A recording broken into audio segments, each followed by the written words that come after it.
On an afternoon in November 2007, a corporate jet waited in a hangar at Salt Lake International Airport. Its 4 passengers, scientists and executives from a global pharmaceutical company, were locked in negotiations with 3 men in a nearby building. They started getting on the phone about noon back east, and they kept doing that, and about 2 o'clock they walked in the room and said, okay, we're convinced you've got something here, and it's significant enough that we will write you a check big enough that you won't want to talk to anybody else. We said, we'll call you tomorrow. And we immediately adjourned into our conference room again to discuss the offer that they'd put on the table.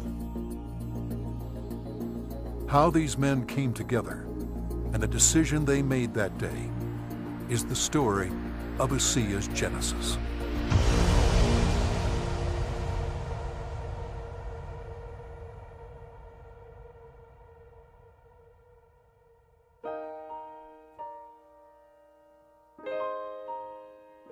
A lot of people have fathers that teach them sports.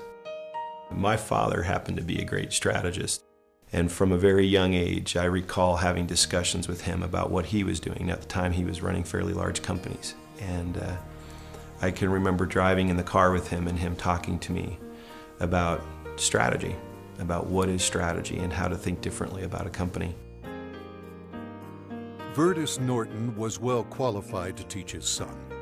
At the time, he was sales planning manager of the billion-dollar beverage division of General Foods Corporation in New York, with responsibility for iconic products like Kool-Aid, Country Time, and others.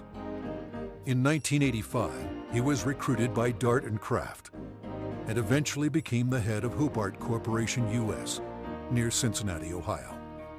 5 years later, he rejoined Kraft General Foods in Chicago as vice president of the Channel Group, managing a billion-dollar pilot business unit that led to the eventual integration of General Foods, Oscar Mayer, and Kraft Foods.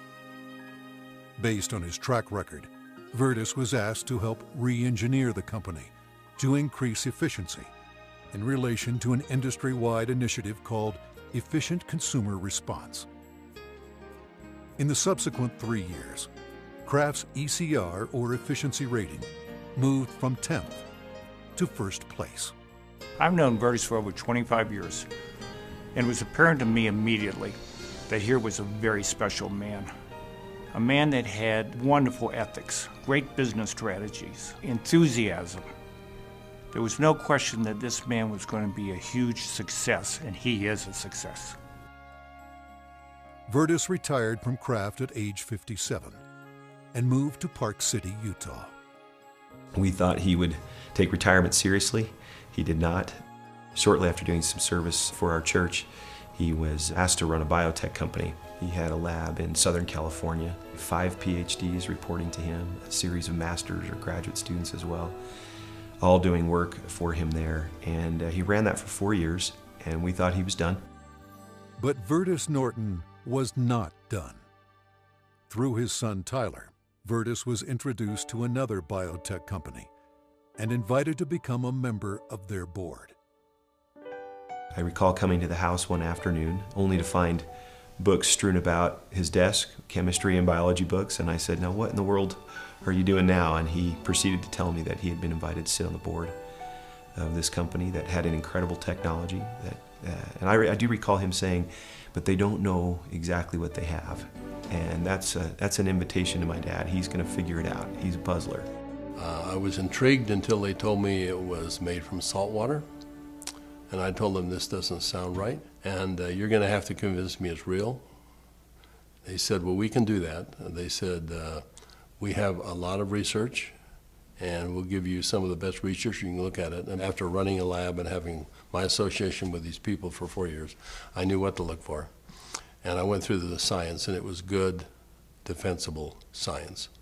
Then they gave me a list of people to call, and I was calling Harvard, UCLA, University of Washington, University of Indiana, major labs across the United States, and everyone I talked to raved about the product, the way the company was intending for it to be used, And also they raved about the fact that you could drink this product and get a benefit from it. At the time, the product could only be produced in limited quantities through small devices. Highly unstable, it had to be used within minutes of production. But seeing the strength of the product, Virtus agreed to join the board of directors. As soon as I did that, they said, we're going to give you one of these devices to put in your house. We'd like you to become familiar with it. I started drinking the product that was made in this device, and my thinking cleared up. I had more energy. I felt better than I had for years. And now, keep in mind, I was in my 60s at that time. And I thought, holy cow, what is this? So I went to the first board meeting and found out that they were flat out of money. They were $1 million in debt. We said, let's see if we can help them find money. We tried for about 90 days, could not. Eventually, the company folded, and they actually merged it with another company, an energy company. And when that happened, that company started selling off assets. Meanwhile, a family in New Hampshire was embarking on a major change. Jim Pack had been a highly successful consultant in the telecommunications industry. His son, Joe, had secured a position on the United States ski team. Wanting Joe to achieve his dreams, the family moved to Park City to allow Joe to train with the U.S. freestyle team for the 2002 Winter Olympics. So I'm living in a subdivision in Park City, Utah, and after a few years, another gentleman moves in a few houses up from me. This gentleman was named Virtus Norton. Now, Virtus and I became good friends, and actually we became good golfing buddies. I quickly came to realize that Virtus was something special in terms of his training, his business skills, his analytical ability, his integrity. Everything about Virtus was so much better than any executive, including governors or attorney generals, that I'd ever worked with. He was so competent. I was impressed. I made the decision on the golf course as we golfed, week after week. I said, I'm going to do something with this guy.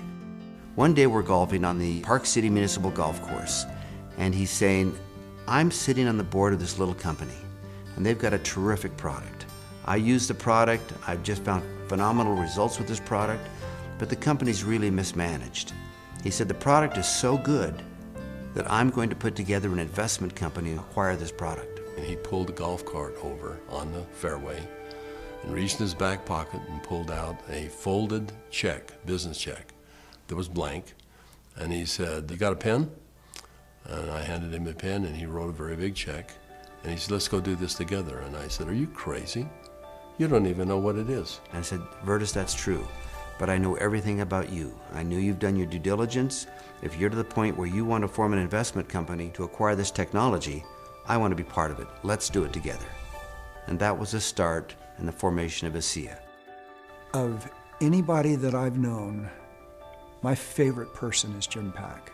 I don't think just because he's brilliant. I think it's because he has drive and he engenders trust and confidence. And so we started down the road together, and over the course of a year, we discovered what the product was and why it worked. We developed what's called the mechanism of action. They discovered the product was based on redox biochemistry, a new field of science that emerged near the beginning of the 21st century. Redox signaling is a function central to all forms of life. Redox signaling molecules are created within every cell of the body and are vital to the immune system and to cellular repair and replace mechanisms. As one gets older, the body's ability to make these molecules decreases, a function of aging. The product provided a replenishing source of the exact redox signaling molecules the body creates, and in the same balance, enhancing cellular health. Knowing the product shelf life was essential, Virtus and Jim challenged a team of researchers, including Dr. Gary Samuelson, to find a way to stabilize the product. We didn't know if it could be done, and we bought some equipment and kept making product over and over and over again, and we'd run it through the computer. And finally, after months, he finally came in and said, I think I've got the product stabilized. And we started testing it and found out that he had, in fact, stabilized the product. After stabilization had been achieved, Virtus and Jim met with a group of university scientists. We had told them that we had stabilized this mix of molecules, and they said, no, it can't be done. And we said, no, we have done it. And they said, no, it can't be done. And they were so adamant that they were slapping the table. And we said, well, wait a minute. We'll come back tomorrow and show you the product. So we took the product back the next day. Said, this is stabilized redox signaling molecules, both positive and negative molecules in the same bottle, stabilized. And they said, how in the world did you do this? So one of the big breakthroughs is the fact that we can stabilize molecules that you're not supposed to be able to do that. The molecules in Asea are supposed to be fleeting. They should all return to salt and water in just a matter of minutes, and they don't. Meanwhile, Vertus's son Tyler had arrived at the pinnacle of his career in the financial services business. His father took occasion to explain to him the technology he and Jim Pack had acquired. He said to me, this is the product. He reminded me it was made from salt and water, and I was very concerned. At church the following Sunday, I was discussing some of the challenges of some of the members of our congregation, and I had a neighbor friend that we discussed the majority of that meeting, who, despite seeing a number of professionals and trying to solve a challenge that he had a significant issue, they were just not able to really help and find a solution for him. And it was then that this product popped into my mind. I wondered and asked, despite my doubts, could this help? Could this make a difference for him? I called Dad, and he said, of course it will help. Now, I didn't have that conviction at the time. He did, and he was willing to get some of that product. We got that product to my neighbor. And from that point forward, I felt confident that I had done my part. And given that I was still doubtful and even fearful, I kind of washed my hands from it. I think it was 3 months later when I received a phone call from the leader of our church. And he said, are you sitting down? And I said, don't start a call like that. What's wrong? And he said, this is good news. Are you sitting down? He proceeded then to tell me that he had just received some very good news, that my neighbor, whom we had given this product to months earlier, had received word that he was in fact improving and had improved a great deal. Of course, the question going through my mind was, well, did he drink this stuff? And that was what my church leader told me. He says, that's why I'm calling. He drank all of it, and he's confident that it's had a huge effect on his situation. I called my neighbor, and I needed for him to tell me what he had experienced.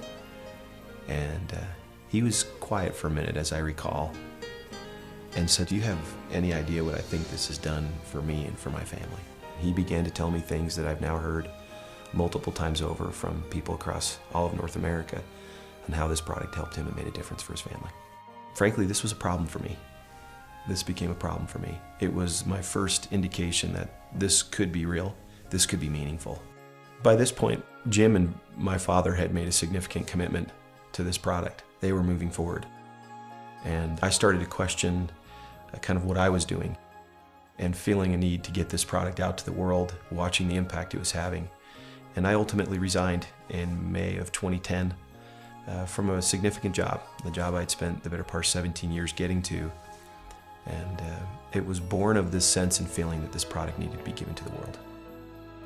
I've known Tyler Norton for now over 20 years. He is a person who demonstrates integrity in all aspects of his business. He is able to motivate people to do things that are even beyond what they think they can do. You know, this came full circle for me about a few months ago. I happened to be out walking, and I looked ahead and saw a family coming towards me on the street. And as they got closer, I realized it was my neighbor that had been benefited by Asea. And I happened to be on the phone, and so we weren't able to talk. I kind of waved as we acknowledged each other, and he reached in his back pocket and pulled out a sport pouch of Asea, and then kind of subtly bumped his heart. And we didn't say anything, but I understood completely. It brought home the whole purpose of what we're doing. Now that the product was stabilized, Vertus and Jim began studying distribution models, retail, direct sales, internet, and network marketing. But first, they had a question. We actually wondered if people would drink a product that didn't taste very good, even if there was a perceived health benefit. And we said, let's find out. So we decided to find 40 people and create kind of a focus group, and we started giving it to them. We did that for about 2 months, and we said, let's go out and find out where we are with these 40 people. So when we went out and contacted them, we found out that the 40 people had turned into 135, and the product had been shipped to 20 different countries without our knowing it. And we said, well, we've got the answer we wanted. People will, I think, buy this product. When they determine that there is a perceived health benefit, they'll buy it. But in the meantime, we had contacted a friend, someone that Jim Pack knew and we had played golf with. And he was running a very big pharmaceutical company in New Jersey, about $10, $11 billion. And he finally agreed to send a group of people out and spend some time with us and see what we had come up with. So 4 people flew out on a plane, and we met in the conference room we had on the west side of the city for the better part of a day. We spread out all of the research that we had out on a table. And these gentlemen asked all the right questions. They thoroughly went through all of the science that we had, and as they do that, they'd call back to their headquarters and ask questions. About 2 o'clock in the afternoon, they came to us, and they said, we think you've got something really special here. We're going to write you a check that is large enough that you don't want to talk to anyone else. But there's a catch. And I said, what's the catch? And they said, you've got to shut it down. And I said, shut what down? And they said, you've got 135 people on this product right now, shut it down. People have problems all the time and they deal with them as best they can. You're going to have to walk away. And that kind of took us back a little bit. In fact, I said, that seems a little harsh to me. And they said, you want to work with us, you walk away. We said, well, we'll let you know. So we ushered them out of the building and we huddled around the conference table. We came to realize that this had changed for us from a business play to something very important. This was a cause, this was a responsibility. We'd seen too many people helped by this product. We realized that the only option before us was network marketing. And in that conference room on that day, we made that decision to form a network marketing company. Asea LLC opened its doors for business in July 2009 with just a handful of independent associates. Today, there are tens of thousands, and their ranks are growing exponentially every month. In 2012, the company announced its entry into Europe, the first of many international steps to come. Every company has a vision, but for Vertus and I, our vision is just a little bit different given our age. This is not about making $1 million. This is about changing 1 million lives. One of my fondest memories is of a Meet Asea meeting that we held in Lexington, Kentucky. We had a huge group of people that came, very impressive group, and a lot of people coming up talking about what Asea had done for them personally. But at the end of the meeting, they invited me to come up and gave me a small treasure chest. Wasn't very big, but as you open up the treasure chest, it's filled with letters of gratitude and thanks. It meant a great deal to me. So we came back to Salt Lake City, and I asked our people to go out and find a treasure chest, which we have done, and we have it in the office, and we continue to add letters to it. I have the privilege of going around the country and talking to people about this product. And it's not uncommon at the end of a meeting to have a group of people line up and want to tell me and really thank me, but more thank my dad and Jim for what they've done. And as they tell their stories and I get a chance to look into their eyes and sense their sincerity and the realness of what this has done for them, more than once I've had to step out of the room and find a corner in a hotel somewhere where I could compose myself and get myself in order after hearing how sincere and thankful they are for this product. You know, we started off looking at this as a business opportunity, and as we progressed, it became more of a sense of purpose, but it's much more than that. We're creating a culture here. We're creating a family. I believe that the heart and soul of this company is represented in our associates. Our associates becoming is as important to us as them making an income. I don't believe you build checks. I believe you build people. And perhaps one of the greatest blessings of my time here at Asea is embodied in these marvelous, enriching relationships with wonderful people. People that are desirous to improve their lives, share something meaningful with others, make a difference in the world, and become more.